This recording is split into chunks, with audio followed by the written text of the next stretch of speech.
Xfinity, big connections, and there's a lot for our game as mentioned. Let's go with the obvious one, and that is going to be Chip Kelly, who was with Oregon, led Oregon to a national title appearance as their head coach. Had built himself up from offensive coordinator through head coach, then makes the bolt for the NFL with the Philadelphia Eagles, then the 1 year with San Francisco, and comes back around to the college world at UCLA over the last several seasons.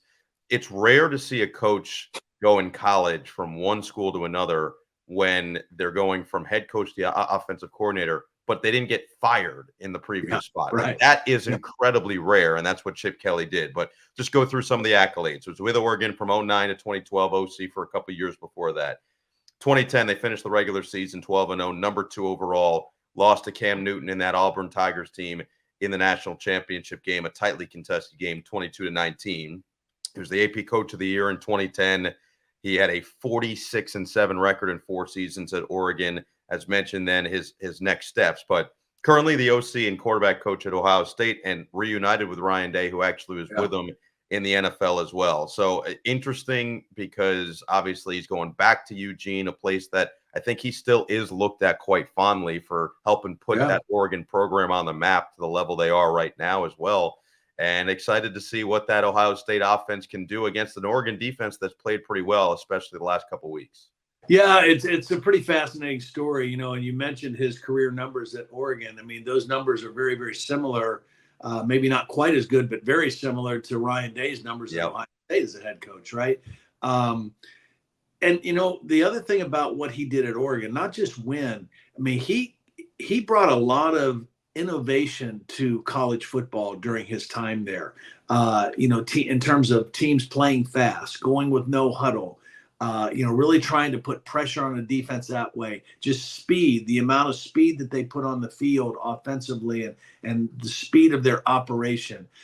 He did a lot of other things. We see a lot of teams now that Thursday they do a walkthrough or a no sweat Thursday, and they speed up a little practice on Friday. Chip was the first guy to ever do that.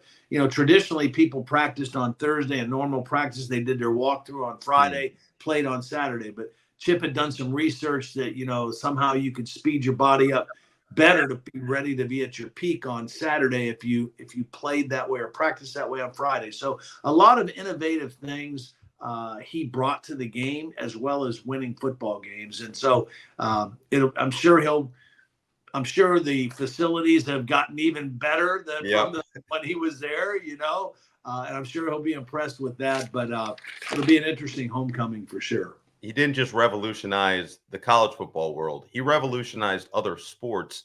Eric Spoelstra, the head coach of the Miami Heat, after they lost in the NBA Finals in 2011, said, we need to find a way to get better. He went and visited Chip and went to one of his practices in Oregon and came back and said, let's adopt our spread offense in the NBA. And that's when Chris Bosh became a perimeter player as opposed to being an interior guy. And they win the NBA championship the next 2 seasons. So it is fascinating to see his impact across the world of sports. And it'll be interesting to see him going back to the Pacific Northwest this week. All right, let's check the other thing about him right now, which I'm sure he's thrilled about, is he had really good players at Oregon. There's no question, but he has more of them at Ohio State. I think he has a better offensive line than maybe he had there. And then all the way across the board from a skill position standpoint, receivers, tight end, 2 high-level running backs. I mean, he had great skill people as well,